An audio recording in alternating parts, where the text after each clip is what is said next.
Sim, está aparecendo. Sim. Então, tá bom. Então, eu, mais uma vez, agradecendo à Sociedade Rural Brasileira, em particular a Maressa e todos da SRB, e também os colegas participantes. Acho que na semana passada tivemos, retrasada, né, tivemos um início excelente, com 2 excelentes apresentações e várias contribuições relevantes. Participa aqui comigo também o chefe-geral da nossa unidade, a Embrapa Instrumentação, o Dr. José Manuel Marconcini, a quem agradeço. Não sei se ele quer fazer alguma referência, e caso não, eu dou seguimento aqui. Muito rapidamente, Ladislau, a gente agradece aí o trabalho de toda a equipe, que vem há anos trabalhando na temática de carbono e física aplicada ao solo. E, Ladislau, fica à vontade para proferir a palestra, compartilhar com a gente os seus conhecimentos. Muito obrigado à SRB e a toda a equipe da SRB, e nós estamos à disposição, toda a Embrapa, para conversarmos. Um abraço a todos. Muito obrigado, Marconcini, e obrigado por todo o apoio que tem dado aqui ao nosso trabalho. Então, essa apresentação ficou intitulada Ciência e Mercado de Carbono, a agropecuária brasileira tem tudo para ser protagonista. Tanto otimista, mas eu acredito que a gente tem condições de demonstrar isso no decorrer da apresentação. E eu divido essa apresentação com os meus colegas, a Débora Milori, que infelizmente está nesse momento em uma outra reunião do sistema de fotônica, né? A gente é um dos laboratórios multiusuários e membro dos sistemas Cisfóton do Ministério da Ciência, Tecnologia e Inovação. Infelizmente coincidiu uma reunião hoje, e aí também o Paulino não estará aqui conosco. Então, passo na sequência o conteúdo da apresentação.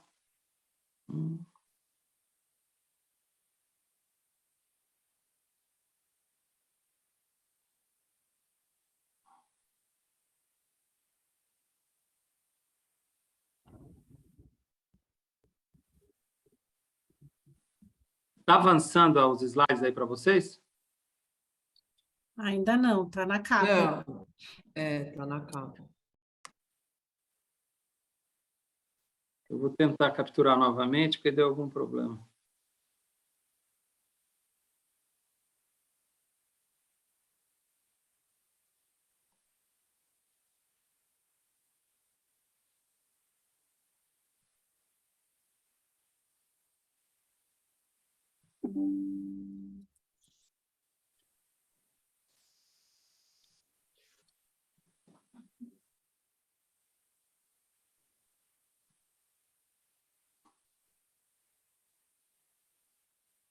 Já aparece a capa novamente.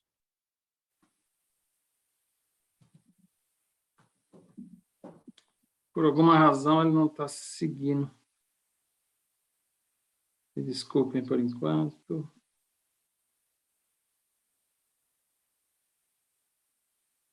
Agora aparece, aparentemente, ele foi, né? Foi. Então E espero agora que foi. agora vá.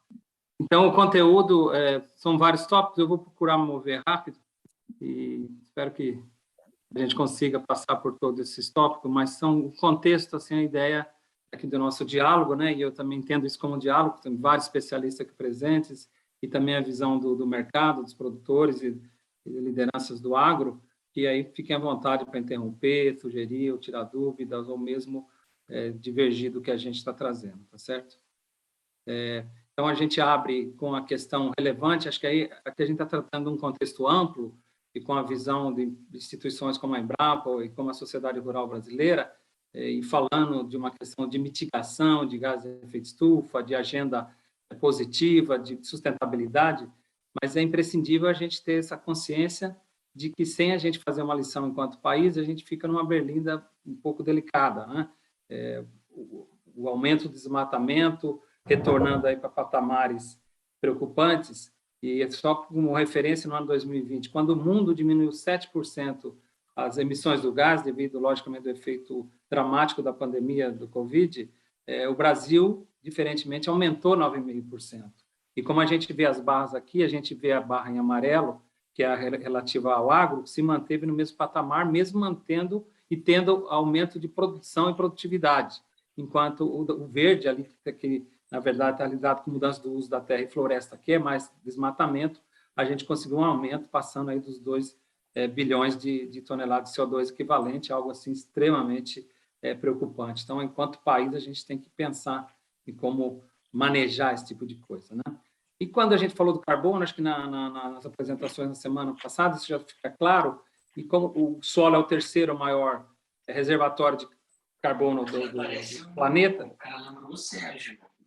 seguido do oceano, que é o mais difícil de manejar, e o geológico, que basicamente contribui para as emissões. Então, há uma constatação de que o solo poderia ser um importante aliado para receber um pouco mais de carbono e, assim, contribuir para a mitigação dos gases de efeito estufa. E, internacionalmente, algumas iniciativas foram à frente, incluindo o 4 por 1000, que foi apresentado pela primeira vez na COP21 na França, em 2015, e que, em algum sentido, foi feita uma meta, um patamar de 0,4% de aumento de matéria orgânica por ano, que isso quase que compensaria toda a emissão antropogênica de gás carbônico, né, de gás de efeito estufa da atmosfera. Lógico, é uma meta difícil de alcançar, mas é uma referência e uma indicação que sequestrar carbono no solo vai ser uma prioridade, uma tentativa de prioridade global. Tem várias outras agendas, essa daqui, por exemplo, é da Global Research Alliance no Agriculture Greenhouse Gas, que o Brasil é um dos países participantes, são 62 países membros, e eu tenho a satisfação de estar já há um bom tempo como co-chair do Cropland Research Group, junto com representantes dos Estados Unidos e da Espanha. Vejo que são 62 países liderados por Brasil, Estados Unidos e Espanha, assim, um protagonismo e uma responsabilidade de conduzir uma agenda de construção de métricas, de construção de estratégia e de levar isso num programa global, né? Também, recentemente, tive a honra de ser convidado aí pelo Journal Frontiers of Soil Science para trabalhar como editor-chefe, né, o guest editor, de um research topic, que eles chamam, né? E a gente acabou selecionando e já acabou de ser aceito. O tema vai ficar em sequestro de carbono de solo em áreas tropicais e subtropicais, né? Uma mudança de paradigma, que é um pouco que a gente vai tratar nessa apresentação, e daqui a pouco esse vai estar disponível para as contribuições. A ideia é reforçar essa questão dos trópicos, dos subtrópicos, a possibilidade que a gente tem, de vez de ser um emissor líquido, a gente ser um país que tem uma sustentabilidade, mais que sustentabilidade, tem uma possibilidade de receber créditos de carbono, particularmente no solo. Esse tema tem crescido. Em final de junho, eu estive na Alemanha, numa iniciativa conjunta do Diálogo Agropolítico Brasil-Alemanha, e também com o apoio da Bayer, tratando dessa questão. Participei desse painel de Carbon Farming, e aí, aqui a gente, do nosso ponto de vista, da nossa agenda, na verdade, o item métricas nos é muito caro, né? A gente foi tratado na reunião anterior, a questão principalmente do monitoring, reporting e verification, né? Com desafios de redução de custos, simplificação de método e certificação desse método. E sem deixar de lado, né, um desafio global, da questão regulatória e também de suporte à estrutura para engajar o máximo possível de produtores rurais, né? Então, é disso que está se tratando no mundo. E quando a gente vai para a questão, né, só pondo todos nós na mesma página, né, o que a gente tem, quando você tem um excesso de emissão, essa indústria vai ter que, de alguma forma, compensar isso através dos compromissos assumidos, ou voluntários, ou dos países, e uma possibilidade é aumentar o solo com carbono diminuído, e ele ter esse aumento de conteúdo de carbono, por aumento da produção da biomassa, ou por inclusão de novas produção de biomassa, como de árvores, e isso, uma parte, pode permanecer no solo. E aí o crédito desse aumento, né, logicamente, devidamente auditável, ser possível de ser passado para os produtores rurais, né? E do ponto de vista internacional e de mercado, o que estão falando, né, do possível valor dessa tonelada de CO2 equivalente, que hoje, para solo, não é praticado nessa magnitude, mas está se fazendo uma referência a um slide do professor Pete Smith, do Reino Unido, num seminário sobre Recarbonization of Soil, promovido pela FAO, né, uma outra iniciativa ligada à recarbonização dos solos, né? E aí esse valor e essa estimativa, eu peguei aqui ao lado o Plano Agricultura de Baixa Emissão de Carbono, né, o ABC+, e a meta que o Brasil propôs até 2030, recordando que do período 2010 a 2020, quando a gente teve a primeira fase, a gente chegou em torno de de 200 milhões de CO2 equivalente, a meta agora foi para mais de 1 bilhão, 1 gigaton, a gente está falando do mercado aí, com certeza bilionário, se chegar a esse potencial, na faixa de 22 a 110 bilhões de dólares. Não é pouca coisa, mas a gente sabe também que não é esse o que vai mover a agricultura somente tendo o carbon farming, né? A gente tem todo o sistema produtivo, que é outro contexto. E nessas práticas, eu selecionei lá dos itens elegíveis do plano ABC+, plantio direto, com grãos, recuperação de pastagem, sistemas integrados, lavoura, pecuária, floresta, agricultura irrigada. Também acho que a recuperação de os plantio florestal, que além de medir a parte da biomassa, medir no solo, eu acabei não colocando aqui, mas certamente devem ser práticas elegíveis nesse contexto. E aqui no exemplo do professor Peter Smith tem outra coisa, como a aplicação de biochar, outras possibilidades, tá certo? E quando a gente vai falar de matéria orgânica, quer dizer, eu acho que assim, tipo ganha-ganha, né? Você vai aumentar a matéria orgânica do solo como algo que o IPCC falou, que a FAO está falando. Não, aumentar a matéria orgânica no solo é positivo e nos trópicos e nas nossas condições, muito mais positivo. Eu não vou ler tudo isso que está aqui, só vou chamar a atenção que, assim, do ponto de vista da detecção, da quantificação, a gente está tratando com um material que mais de 95%, ou 97%, 98%, não é carbono, né? A gente está tratando com participantes minerais, o carbono aí está na faixa de 3% abaixo. Então, esse é o desafio que a gente tem, né? Algo assim, meio com paralelo por agulha e palheiro, não é trivial, e esses 3% não estão localizados num ponto, né? Estão distribuídos dentro daquele solo. Então, tem uma série de desafios, mas o que é fato é que a gente tem uma série de oportunidades também, como a gente pode passar por aí e ver, principalmente relacionado ao cerrado, que eu vou falar mais um pouco, né?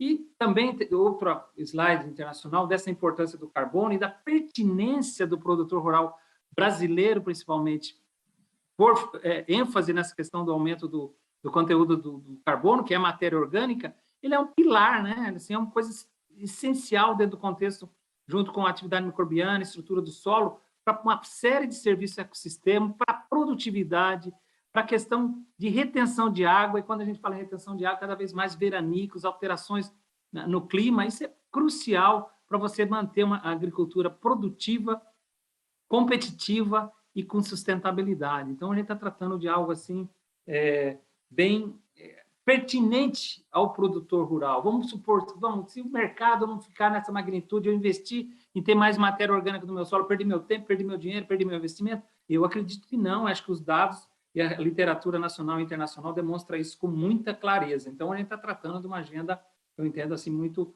apropriada. A questão da variabilidade espacial do carbono solo, eu já toquei, mas só um mapa aqui feito pelos colegas da Embrapa Agrobiologia, demonstrando essa variabilidade espacial, e é isso que a gente tem que tratar. E indo também para um pouco, como que esse material está no solo, né? Ele vai ficar quanto tempo? Você tem a parte da liteira ali, que é um material mais não protegido, uma parte significativa vai voltar para CO2, mas uma parte vai se tornar material orgânico do solo. Você tem uma parte que é fisicamente protegida ou na associação organo-mineral ou através da formação de macro e microagregados, e a forma bioquimicamente mais estável, né, que a gente costuma chamar de humus. Então, esses são mecanismos de acúmulo e de estabilização da matéria orgânica no solo, e que é um tema assim, de interesse global, de desafio científico muito importante ainda, né? Aqui a questão de tempo de vida, dados que tinham, por exemplo, do USDA, há muito tempo, de semanas, a meses, décadas. Infelizmente, assim, muitos conceitos do passado estão tendo que ser revistos em função de estudos e de descobertas distintas do que se imaginava que a gente tinha, que já tinha superado esse conhecimento, né? E do ponto de vista de acúmulo, né, eu não vou ficar detalhando muito, mas a entrada vem com tanto a parte vegetal, quanto a parte de dejeto, animais, etc., ou do sistema radicular das plantas, e isso você tem, né, os componentes constituintes do material vegetal, por exemplo, lignina, celulose, proteína, lipídio, que depois vai ser transformado e vai se constituir uma matéria orgânica do solo. A visão tradicional levava ao que a gente está mostrando aqui embaixo, uma macromolécula, né, uma estrutura quimicamente estável, quimicamente grande, com átomos de carbono, oxigênio, nitrogênio, hidrogênio. Isso tem sido questionado na literatura internacional, essa é a estrutura que vinha do passado, com alguns novos modelos, com publicações em revistas mais importantes do mundo da ciência, como na Nature, né, sobre esse modelo de decomposição contínua, publicado por Lehmann e Kleber, e que a gente tem, enquanto pesquisa, continuar se debruçando nisso, e também até para capturar alguma peculiaridade e diferença de dinâmicas e de atuação de micro-organismos em regiões tropicais, né? E a visão emergente é essa questão da associação através de frações que são mais hidrofóbicas e que possam reter esse material, além da associação organomineral como mecanismo dominante. Então, associação organomineral e preservação de frações hidrofóbicas, mas não necessariamente como macromoléculas, e sim com constituintes menores, mas associado e estabilizado por essa questão da hidrofobicidade. Isso vai ser objeto de um livro que a gente está publicando esse ano em cooperação com vários colegas aqui do Brasil. E aquele ponto do cerrado que eu havia mencionado, não sei se foi apresentado também na outra reunião, normalmente quando você faz uma conversão de uma área nativa, aqui nessa referência de um nível 100, você perde necessariamente carbono. O que tem sido mostrado que com manejos conservacionistas você pode recuperar e voltar a ter o conteúdo de matéria orgânica do nível original, do material de mata nativa de referência, ou até superar esse material. E aqui está uma observação dos principais cientistas do mundo no tema de carbono, o professor Ratan Lal, da Ohio State University, não só ele está falando isso, mas isso é conhecimento, que o cerrado é um desses locais que você pode superar a vegetação, o conteúdo de carbono no solo da vegetação nativa. Por quê? Porque nos nossos solos, boa parte do nosso cerrado é solo com pH ácido, com baixa fertilidade e toxidez de alumínio, fatores que restringem muito a produção da biomassa, né? Então, se a gente tem a vegetação mais limitada, a vegetação nativa não é uma floresta exuberante normalmente. Então, isso a gente pode atingir. E, na prática, existem resultados demonstrando isso. Aí que eu estou dizendo dessa questão do paradigma e do que o Brasil fez. E por que mudança de paradigma? Porque isso não vai levar 100 anos para ocorrer, como está na escala aqui teórica. Tá certo? Está ocorrendo em tempos muito, muito menores, graças às práticas conservacionistas que a pesquisa e os produtores rurais brasileiros adotaram e desenvolveram, né? Essa é outra também que facilita a interpretação, né? As mudanças que a gente teve. Hoje, falar assim, em colheita de cana com queimada, aqui em São Paulo, particularmente, não existe mais, e aí sobra uma quantidade de paleomaterial, uma parte ainda vai se produzir energia na caldeira da usina, mas a outra parte permanece no solo, algo extremamente benéfico. A conversão para o plantio direto, as pastagens bem manejadas, tudo que o Brasil mudou, e mudou bastante, né? E aí, esse exemplo, foto bem batida aí da questão do plantio direto, 2 safras ou mais, área expressiva, né? 35 milhões de hectares, às vezes muito maior que vários países da Europa. E aqui um exemplo já de muito tempo que a gente teve a oportunidade de trabalhar junto com o colega, hoje, importante liderança no tema de carbono, o Cimélio Bayer, que teve uma passagem aqui conosco como co-orientado e depois um pós-doutorado, e que numa área agrícola da SLC, lá no município de Costa Rica, Mato Grosso do Sul, depois de justos 5 anos da conversão do cerrado, mesmo o plantio convencional já aumentou um pouco o carbono. Por quê? Porque aí foi fertilizado, talvez uma região mais plana, e o plantio direto, a gente faz o cálculo aí mostrando que a gente pôde, em 5 anos, retirar da atmosfera 11 toneladas de CO2 equivalente por hectare, algo extremamente relevante. E, lógico, as pesquisas avançaram muito, muitos trabalhos, eu dei esse exemplo que, assim, do ponto de vista de apresentação, bem fácil de ver, e a gente depois fala mais de outras possibilidades. E aqui no trabalho, a gente está falando da área de experimentos, vamos falar, né, de experimentos de longa duração de pastagem, de forma breve, alguns sistemas integrados, são áreas da propriedade lá da Embrapa Pecuária Sudeste, com experimentos de longa duração, com custos importantes, são todos experimentos aí na faixa de 25, 30 anos, muito relevante, com uma série de possibilidades, inclusive aferir carbono no solo, né?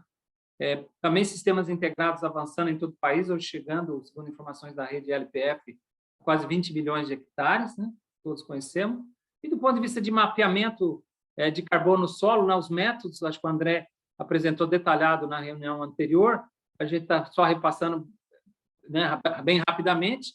Acho que aí a certificadora, além do LIBS, que a gente vai tratar nessa reunião, o espalhamento inelástico de neutro, e a VISNIR e o MIRS, também métodos, o André acho que apresentou vários resultados com VISNIRs, e a gente vai falar hoje do LIBS, são métodos alternativos de análise de menor custo e maior facilidade de aplicação. Então, nesse tema também complexo, ligado à MRV, eu acho que o Brasil, a ciência brasileira, avançou e já repassou para o setor privado parte dessa agenda, né? E aí a forma de amostragem, esse experimento feito aqui em agosto de 2020, aqui na Pecuária Sudeste, né? O cálculo do estoque, precisa de carbono, precisa de densidade, que é outro desafio a ser medido também, mas que hoje usa o anel volumétrico, e aí o documento de referência do protocolo do projeto da Rede PECOS, né, liderada pela colega Patrícia Anchão de Oliveira, aqui da Embrapa Pecuária Sudeste.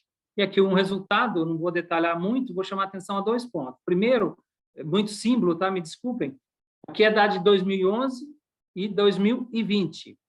E a gente pode ver que o sistema de média lotação, SML, ele mostra um aumento de carbono em relação a áreas de referência degradada, né, uma pastagem, né, mal conduzida, ou que é típico de muitos sistemas intensivos,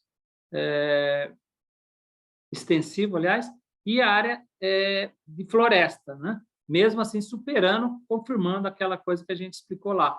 E uma surpresa grande para todos os colegas envolvidos com esse experimento, inclusive os colegas da Pecuária Sudeste, o sistema irrigado de alta lotação, que, na verdade, cai ao nível do sistema do degradado, não consegue avançar muito, né? E aqui já 2020 se mantém nessa condição, algo que muitas vezes a gente irrigou, aumentou a produção de biomassa, vai aumentar o carbono no solo. Não necessariamente, lógico, tem relações com textura, com outras propriedades do solo, mas, enfim, a gente precisa verificar, não dá para simplesmente ir achando que é uma coisa que dá para ir fazendo bastante de forma assim, já está tudo resolvido. Não está, né? A pesquisa tem que estar junto nessas agendas e fazer no país continental como o nosso não é nada trivial, mas é algo que se estabelece. Eu não vou dar detalhes das outras informações. E aí o que eu gostaria de ter falado um pouquinho antes, quando eu apresentei aquele resultado nosso de 2006, que é um artigo também com a autoria do Rodrigo Nicoloso, que é da Embrapa. Acho que a Josileia apresentou muito bem, com muitos detalhes na reunião anterior, eu não vou detalhar novamente, mas só quero chamar a atenção em outro aspecto, né? Tem um parceiro internacional, que é o Charles Rice, que é da Ohio State University, Estados Unidos, uma liderança global no tema de solos e carbono no solo, mas o que eles estudaram?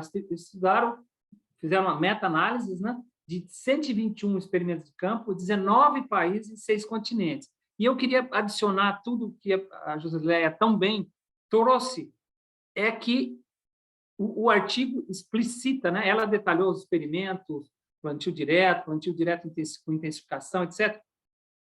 O artigo conclui que dos resultados analisados, as regiões tropicais com 2 safras ou mais são as que mostraram maior possibilidade de sequestro de carbono.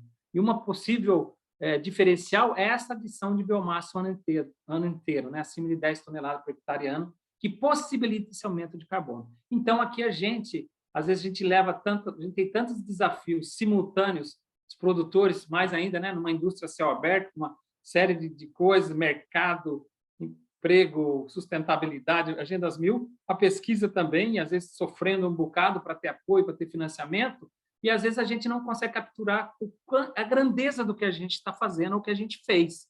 E essa é uma mudança de paradigma não desprezível. O Brasil, com o manejo convencional, basicamente era um emissor. Você tinha um problema de erosão severo e mais a questão da emissão de gás de efeito estufa, que agora a gente está revertendo essa situação. Então, por isso que a gente está chamando mudança de paradigma. E a gente precisa se apropriar disso. Essa é a razão que a gente se dispôs a ajudar a escrever, editoriar lá o capítulo inteiro de uma edição do Frontiers of Science no tema, né, dessa mudança de paradigma. Do ponto de vista das técnicas, já acho que é uma expectativa, né, dentro da nossa atuação aqui na Embrapa Instrumentação, com métodos de avaliação. Eu vou muito rapidamente apresentar os princípios do LIBS, né, o Laser Induced Breakdown Spectroscopy, que em português é espectroscopia de emissão óptica com plasma induzido por leite, que permite análise multielementar. Ali tem, né, um laser de alta potência, gera um plasma, a emissão desse plasma possibilita a análise dos multielementos e, como muitos sabem, ele tem sido usado, o LIBS, né, tem sido usado no rover que está em Marte nesse momento pela NASA, é uma tecnologia em franca ascensão também de uso internacional. Aqui começou na bancada, né, com a liderança da minha colega, a doutora Débora Milori, situação importante também do Paulino Vilas Boas, o Nicolodelli foi um pós-doc que trabalhou com ela, mas era o aparelho de bancada, os espectros ali bem complexos, solos nossos com interferência de alumínio, e aí você avança, faz um esforço grande. Esse artigo foi publicado em 2014, correlacionando, né, na BC, saiu o carbono por CHN, o carbono com o LIBS, demonstrando a factibilidade. A gente continuou trabalhando, essa é uma publicação que eu já tive a honra de participar em 2019, 2020, na European Journal of Soil Science, com 2 artigos, e um deles se tornou o Top Science Article 2020-2021 do European Journal of Soil Science, na verdade, da Wiley, né? E que, lógico, tem um mérito da redação, mas tem um mérito também do interesse crescente na temática e na ferramenta, né, do LIBS. Tá? Então, assim, a ciência avançando e se sustentando e dando credibilidade internacional para o que está sendo feito, né? E, na sequência, né, a partir de 2015, é uma cooperação e inovação aberta, o desenvolvimento de um espectrômetro, de um equipamento com um carrossel, chegando hoje a mais de 1.200 amostras dia por equipamento em um único turno, né? E aí com redução de custo e possibilidade de ajudar nesse mercado de carbono, também tentando avançar para outros tipos de macro e micronutrientes nessa análise por LIBS, mas o resultado que a gente está apresentando aqui, o AgLIBS que foi transferido, foi a questão do conteúdo de carbono, textura do solo e pH do solo simultaneamente nessas análises aí pelo equipamento. E aqui é um resultado que é dentro de uma cooperação com a Bayer, com a empresa Bayer, né?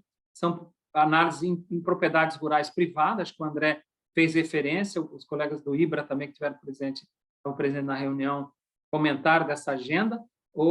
Nós aqui em Embrapa Instrumentação, juntamente com a Embrapa Agricultura Digital, que lidera o projeto Embrapa Meio Ambiente, temos trabalhado da melhor forma, e no caso aqui, trabalhando para verificar o que foi gerado na época, tanto pela agrorobótica e a parte também com NIRS. Eu não vou apresentar aqui, André detalhou super bem na reunião anterior, o colega do IBRA vão ter oportunidade de falar na próxima reunião, eu vou trazer aqui os resultados mais relacionados ao LIBS.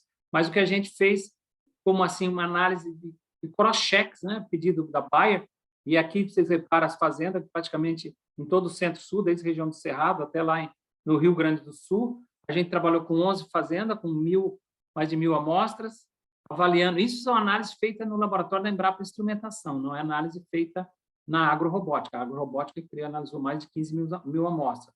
Ali um conteúdo de carbono da faixa de 0,2 a 9, a gente, quando viu esse valor de 9, ficou bastante preocupado aqui no nosso grupo, depois interagindo também com os colegas da Embrapa Meio Ambiente, Cristiano Andrade, depois com o próprio Sr. Serri da Exalc, conseguimos identificar que esses valores mais elevados eram de camadas superficiais de área de plantio direto e que veio junto nesse processo de fazer o escalonamento da análise laboratorial de pesquisa, por menos amostra, experimentos né, mais controlados, por uma coisa massiva, que infelizmente você tinha um pouco de falha em algumas amostras, que elevava sobremaneira o conteúdo de matéria orgânica do solo, o conteúdo de carbono do solo. E aí a gente identificou isso por microscopia de fluorescência e acabou sugerindo um ajuste no protocolo junto às empresas parceiras. Então, já um resultado obtido pela pesquisa em cooperação com a Bayer, em cooperação com os laboratórios que estão trabalhando nesse projeto em larga escala.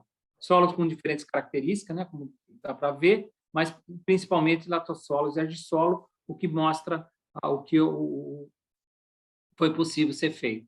Aqui os estoques de carbono da fazenda, não vou detalhar muito, não posso externar assim, os nomes delas, mas aí com um código, né, o verde, e também usando uma área nativa, um manejo conservacionista conduzido de uma forma, mas não muito diferente ainda, ou não com histórico muito distinto do segundo, o manejo conservacionista 2, mas mostrando aqui no início, principalmente, várias situações em que, em amarelo e azul, você tem mais carbono que a área da vegetação nativa, que coincide exatamente com aquele solo cerrado. Mas isso já no nível de propriedades rurais privadas, né? Não são mais experimentos controlados de áreas experimentais de longa duração de instituições de pesquisa. Então, dando essa sinalização. É lógico que outras situações com um pouco de perda de carbono, como que é usual, depende da textura, depende de quanto tempo foi usado em manejo convencional, mas, assim, de modo geral, uma situação bastante interessante, né, com esse conjunto de dados que a gente trabalhou e que nos permitiu, né,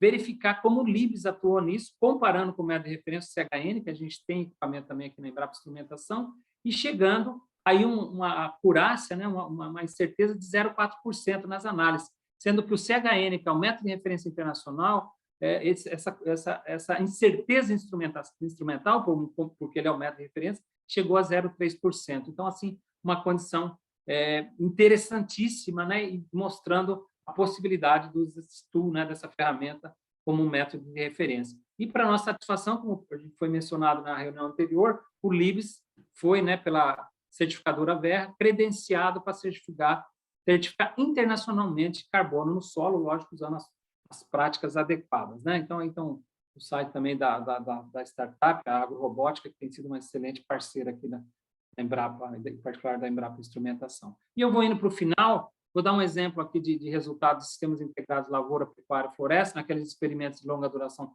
da Embrapa Pecuária Sudeste, que a gente inclui algumas outras ferramentas de análise, mas eu vou passar bem rápido, tá? Me desculpe se estou alongando um pouco, né? Então, esses são os experimentos aqui da nossa Embrapa Pecuária Sudeste, coisa muito virtuosa, né? Esse aqui são um gado canchinho que foi desenvolvido aqui, já em cruzamento com Nelore, etc. As trincheiras, como de sempre. Aí o estoque mostrando as situações, o CLFS, aqui, desculpa, está em inglês, é o sistema integrado, o lavoura pecuária e áreas de floresta, a pastagem extensiva e pastagem intensiva, demonstrando novamente que a gente, mesmo em relação à floresta, muitos sistemas estão acumulando carbono. Esse é um experimento no 5º ano da conversão para sistemas integrados. Então, vamos em frente, indo para o aspecto da fluorescência induzida por laser, agora uma nova ferramenta para uma análise qualitativa da matéria orgânica do solo. Você tem uma informação quantitativa, mas é interessante você ter uma informação qualitativa, inclusive se puder aliar a tempo de vida, etc. E aí houve uma simplificação imensa, método anterior com fracionamento químico, extração de ácido úmicos, quem é da área sabe o quão trabalhoso, aqui basicamente uma limpeza, um peneiramento e obtenção dos pellets das amostras. Aqui foi o experimento que a gente publicou inicialmente em 2006, mostrando que quando calcinava o solo, o sinal desaparecia, então mostrando claramente que não estava ligado o sinal à fração mineral, e sim à fração orgânica, e depois definindo esse nível de unificação, dividindo essa área do espectro pelo conteúdo de carbono, está mais associado a moléculas aromáticas, né, com estrutura mais rígida, né?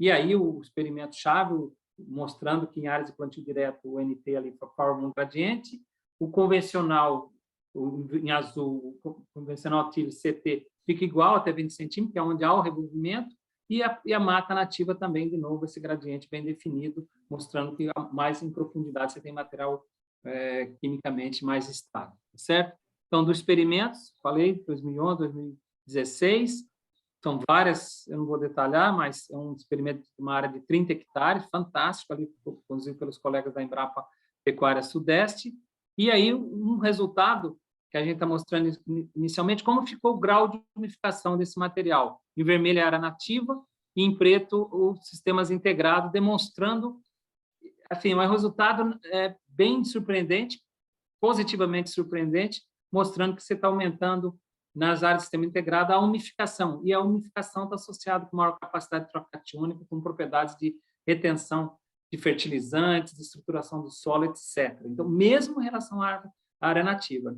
E também mostrando que o conteúdo de carbono aumentou. Eu até tinha apresentado antes o dado do estoque, mas aqui para as amostras, em vermelho, de novo, a área nativa, em preto, os sistemas integrados.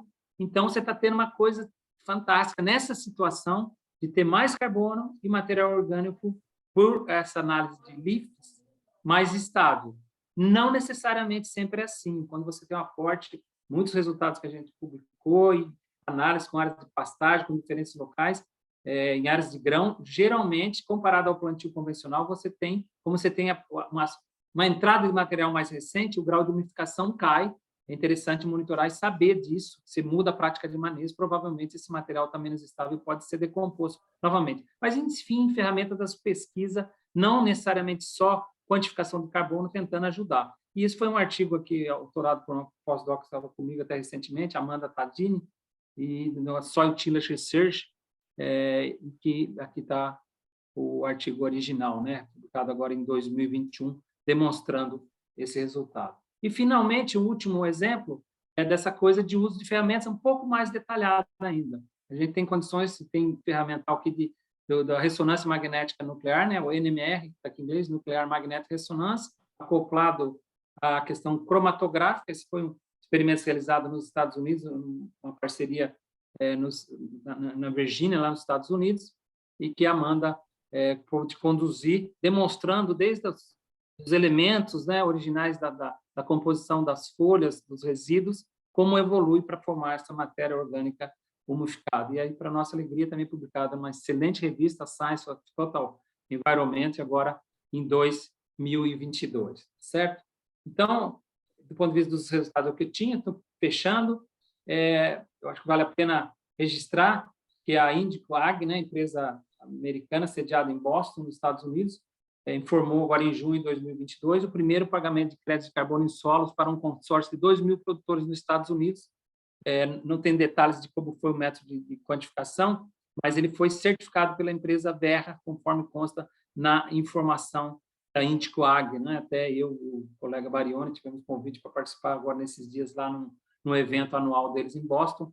Não foi possível conciliar a agenda, mas eles tratariam basicamente desses assuntos lá dos Estados Unidos, mas chamando nós para tentativamente compartilhar o que estamos vendo aqui no Brasil, algo de imenso interesse, mas, enfim, já tem gente pagando. Aqui no Brasil, esse projeto com a Bayer continua, acabamos de aprovar, chamando de uma segunda onda até 2025, claramente nessa visão, né, principalmente em área de produção de grãos de soja e milho, a decisão é a escolha da Bayer, mas de tentar conectar o produtor a esse mercado de crédito de carbono. Esse projeto se refere a carbono mais, pró-carbono, que eu já fiz referência anteriormente. A gente está entrando agora numa segunda fase com novos desafios, mas sempre com análise nas fazendas, nas propriedades rurais. Então, as minhas considerações finais, agradecendo a atenção e pedindo desculpa de tão longo, talvez, eu acho que a gente está vendo uma condição de um mercado global de carbono, e inclui solo. É um mercado, sim, bilionário, a gente mostrou alguns números,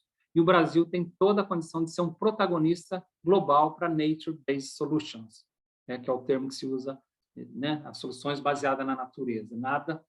Temos desafios das métricas, já temos avanço importante, temos condição de ser certificado, com certificação internacional, mas tem uma série de possibilidades, acho que isso vai ser trazido aqui na nossa região, da parte de modelagem, da parte de ACV, das estimativas com dados remotos, que deve avançar.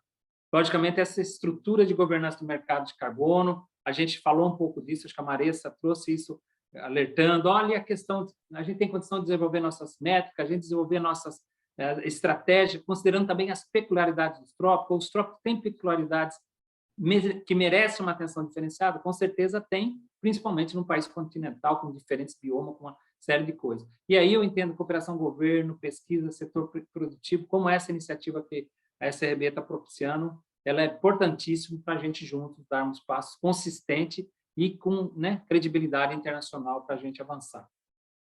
Eu pude mostrar um pouco dessa questão de uso de métodos de análise, que além da quantidade, fala sobre qualidade, né? E que a ideia depois é tentar inserir isso em modelos de estimativa e projeção. E fechando aqui, breves reflexões, quer dizer, a gente tem certamente um agro sustentável, competitivo internacionalmente, em grande medida a agricultura dos trópicos, teve que ser viabilizada pela nossa ciência, pela inovação. É crítico, ela necessita investimento continuado. Até na altura da minha carreira de pesquisador, eu falo isso com muita serenidade, olhando para o que vem para o nosso país como um todo, não necessariamente puxando para uma agenda de pesquisa, mas isso é crítico. E todos os países desenvolvidos têm feito e estão continuando a fazer isso, investimento em pesquisa e inovação.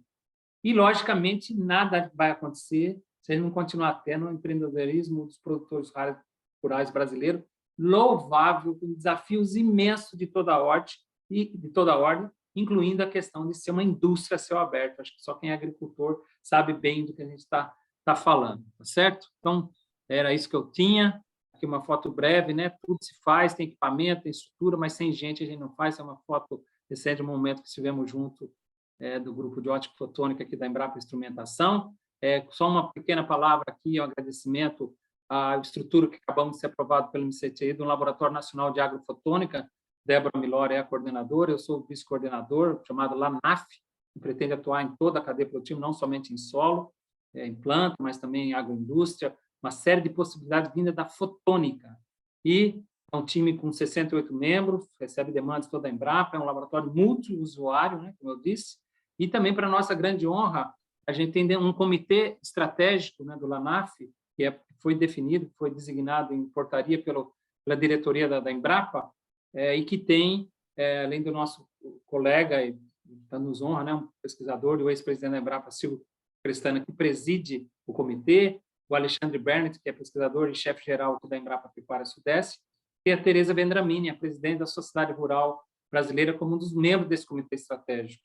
E também o Ivair Pontijo, cientista da NASA, na composição internacional, o Álvaro Salles, outra liderança do setor produtivo, diretor executivo do Instituto Mato Grossense do Algodão, que está ligado à Associação Mato Grossense Produtores de Algodão. E, finalmente, a nossa colega e ex-chefe, né, pesquisadora e chefe da Embrapa Agricultura Digital, a Silvia Masruá. Enfim, tentando construir algo diferenciado para o nosso futuro. Aqui alguns exemplos de colegas que foram alunos de iniciação científica, mestrado, doutorado, e que hoje são membros, inclusive a primeira aqui à esquerda, a Aida, é a diretora da empresa Agrorobótica, outras empresas na linha de ressonância magnética nuclear, análise de grãos de soja, enfim, um esforço de gente qualificada com mestrado e doutorado também ir para o setor produtivo e para as empresas. Acho que isso é fundamental para gerar inovação. Inovação está no mercado. E as empresas parceiras, né? Acho que muito importante, tomei a liberdade, viu, Marissa? Vou colocar já o SRB como nosso parceiro, e até pela atuação e pelo interesse, agradecer muito vocês por essa iniciativa, a presidente Tereza Vendramini, confundindo com a nossa ex-ministra, e a Marissa Bettencourt. Muito obrigado, pessoal. Desculpa ter me alongado, mas achei que era importante trazer vários desses aspectos num diálogo que a gente tem oportunidade de continuar mais à frente nas próximas reuniões. Muito obrigado pela atenção. Me desculpe ali pelo contratempo inicial. Espero que tenham todos conseguido acompanhar.